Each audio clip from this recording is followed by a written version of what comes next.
Hi, this is Pastor Steve in Visalia, California.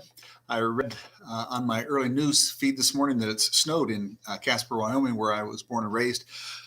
So, in truth, I'm a little bit jealous. It's still kind of smoky and a little bit cool here in Visalia. I hope wherever you are, the weather is beautiful and that you're having a good day. This is Happy Thoughts, and this is part two, The Road to Peace and Joy. If you didn't watch the last episode, which is episode 30, I would suggest that you go back and watch it because it's the introduction to today and to the rest of the series, which will last, I think, 2 more weeks. So, last week, I talked about the experience that I had of Christianity. And a general way to think about that is that I was a Christian all of my life, and I received great benefit from that. I lived really not anywhere close to what people would think of as a Christian life, but I was a believer, and I would go to church, and I would confess my sins, and I would be forgiven, take communion, whatever it might be, and I would find peace and a sense of purpose in those instances, but it didn't last very long. And even as I began to learn to live differently, the truth is that internally, the peace and the joy that I found in Christianity just wasn't long lasting. It ebbed and flowed.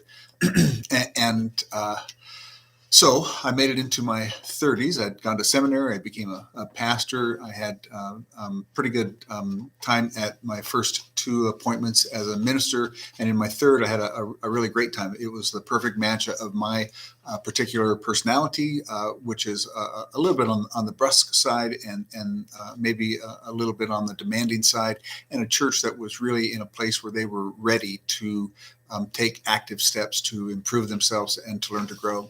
And so in that appointment, things went really well for me. I was then appointed from there to a church here in California where I still serve. And it was not a good match. It was not a good appointment. The bishop was guilty of not really knowing me, just knowing that I was an evangelical pastor and seeing that the church here in Visalia was an evangelical church. It should be a fine match, and so they appointed me. But the church here had been through a split, an internal split, where an associate pastor had taken about half the church out and started his own church, and where the people who were left were in a bad place and hadn't really been adequately ministered to or taken care of. There had been a pastor between the split and me, and he had a really rough go of it here. He moved to another church, and really, truthfully, I think it's fair to say that he never really recovered from his experience here. And when they sent me, they did not tell me that it was an ailing church, that it was a church in turmoil and full of scar tissue. And so it was a tough match. And the way that translates is that when people have unsolved issues in their lives, especially with the church, whoever stands up in that pulpit every week is going to be projected on. And I certainly was, long before I had any time or enough time to even make anybody mad. People were really angry with me, and that just continued to go, and I was the wrong person. I think the church needed a pastoral, kind, gentle soul who could have stayed for a few years and really done some healing and addressed some of the issues that they had faced. But what they got was me, and I was ready for the church to grow, and I didn't have the discernment to know shouldn't really be pushing this hard on the things that I was. In addition, as I said, I carried a lot of scar tissue my own self. So the more they demeaned me and said horrible things to me and about me and treated me that way, the more I returned the favor, right? So it was a pretty horrible situation. If you think it's horrible to watch a church implode from the outside, it's heartbreaking to be on the inside, and even more so to be a called pastor. I don't conceive of those things now as who was right and who was wrong. I freely admit as much as I can see of my own fault, and there was plenty of fault to go around. What I've learned on this road to peace and to joy is ultimately, it does you no good. It does not bring peace or joy to be able to fix, blame, and excuse yourself. So it was a big mess, and I made the mess worse. We'll just kind of leave it there. And if you are out there and watching this, and you were a part of those days, and you think, oh no, it was all Creel's fault, I just want to say to you, quite honestly, it won't do you any more good than it did me when I was trying to fix, blame. That isn't the road to peace or to joy. So I'm going to tell a quick story here. During the midst of that turmoil, I was called to the hospital room of a lady who was dying of cancer, and she was very near death when she called. And she had been with the church and then had quit the church, and it was a really interesting situation. I couldn't imagine why she wanted to see me, maybe for last rites, maybe for a prayer, but even at my worst, I try to be faithful. So I went to see her. And as it turned out, that was the day before she would die. And the first thing she told me was that she had refused the pain medication that day because she wanted to have a clear mind.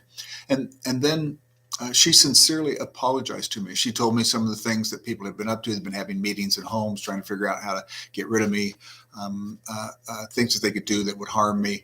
And she wanted to apologize for her part in that. And she was quite sincere. She said, I don't know why I disliked you so much. I think you reminded me of my father, and I didn't get along with him, but please forgive me. I'm about ready to go meet my maker, and I want to go with a clear conscience. And that was a really powerful thing to have happen.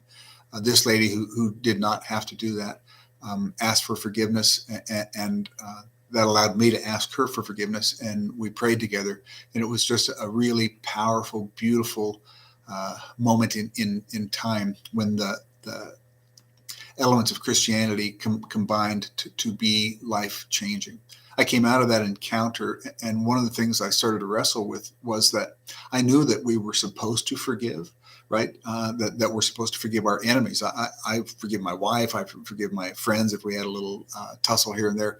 But I didn't have any idea how to actually go about forgiving people who weren't on their deathbed or weren't from long ago, who were actively trying to harm me or to demean me. And they were still really actively trying to do that. And I was still really actively making the situation worse. So I began then, out of that encounter with that woman in that room, to hold myself accountable, not just to know the theories of Christianity, the things that we're supposed to do, but to take seriously my own deficits. I didn't know how to forgive. I had no idea what to do in that kind of situation, or how to let go. And the more this placement in this church was like my childhood, the more it became. Every time I went to work, somebody was angry, or somebody had written another email, or somebody had said something else. The more demeaning and difficult it became, the harder I searched. I had a falling out with God, which sounds strange, but right, it's all on me. But during that time period, I can remember saying to God over and over, how can it be that a good God has created a world where things can be so horrible when somebody's just trying, even if imperfectly? How can it be this terrible to be in your service? Why don't you do something? Well, I don't think that he sent that woman into my life, but she came into my life, and she was the revelation that I needed, that the path forward for me was never going to be to win a victory over people here, or to prove that I had been right more than I was wrong, or to get back at people who were writing emails or doing horrible things that were behind my back. The path forward was going to have to be that I was going to have to stand up to the test and learn how to actually forgive and to let go. And that'll form the basis of what I talk about the next couple of weeks, how I learned to actually forgive, not just think about it, or not just say, I forgive you, but to really do the spiritual work in your heart. And then what that led me to beyond that. So as you listen to this, if you find yourself nodding your head and saying, oh, yeah, I know, I understand what it's like, right? That sometimes in the Christian faith, the things that we say, I don't know how to do, right? I don't have any experience in it. I know how to be forgiven. I know how to ask forgiveness, but I don't know how to actually forgive. And if you've ever had a point in your life where you just thought, I don't I don't understand how God can be all good if life is this bad. If you've been down that kind of road, I hope this series offers you some hope. Really, that if you'll tune in the next couple of weeks and consider the things that I have to say, it could be that a path unfolds for you too. It's not instantaneous. It's not a matter of intellectually knowing something. It is a matter of understanding how the process that God has given us to find peace and joy, how that process actually works, and then determining that you're going to walk it. For me, things were so horrible and so brutal in my life that I was good and ready to try anything to change the dynamic. And as it turns out, so you'll know, right? I'm still at that same church, and it is now going away the finest, best church that I have ever pastored, engaged in ministries that absolutely are life-changing and life-affirming. It is a place of resurrection and a place of peace and a place of joy. And that all very much is the product of taking seriously how to do what God had asked me to do, and then seeing the effect that it had even on the worst of the enemies or the people who were angry at me in this place. It changed me, and when it changed me, it changed their spiritual leader, and it changed the church also. So I'll be sharing the rest of that story, what I learned about forgiveness and what learning about forgiveness and how to do it taught me other lessons in the next 2 weeks.